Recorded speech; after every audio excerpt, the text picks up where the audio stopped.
Your cup is never empty because you are the source.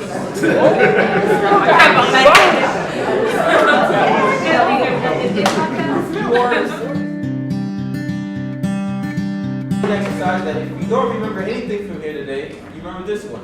This one is called the Chi cups. Now, your shoulder, you hold a lot of anxiety and stress in your shoulders. You know when they say you're uptight? You're literally uptight because your shoulder is holding all that anxiety. There's a correlation between your physiology and your psychology and your emotions. So if you lose stagnation in your shoulders, you can actually decrease your anxiety. So this is called the Chi cups. I want to pretend that you're holding a cup of tea, right? And then you're serving the tea out. You're saying, here, I got tea, I got the tea.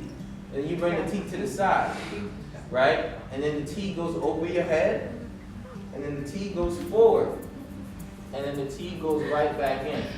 So these are rotational joint movements to decrease stagnation, and you're actually working your entire arm. So we're going to do the other arm.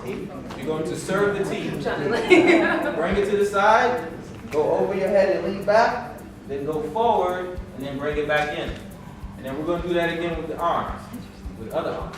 Go forward, go to the side, go here. Let's keep doing that. Now when you go to the gym, you usually do what they call concentric and eccentric movements, which is keep doing the Chi cups, which is like this.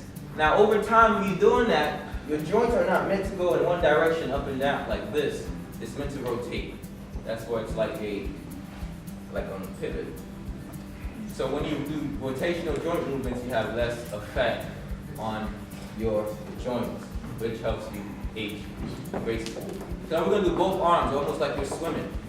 You're going to go forward, and then you're going to lean back over your head, and then forward again, and then you're going to bring it back in.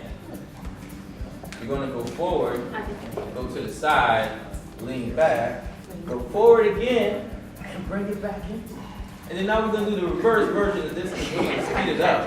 Now, if that didn't confuse you enough, you're going to start with your hands going back, one hand at a time. Then you're going to turn to the side. Remember, do not drop in the tea. Don't spill the tea. And then go over your head and bring it back in. Then now we're going to do the other side. Same thing again. So, your cup is never empty because you are the source.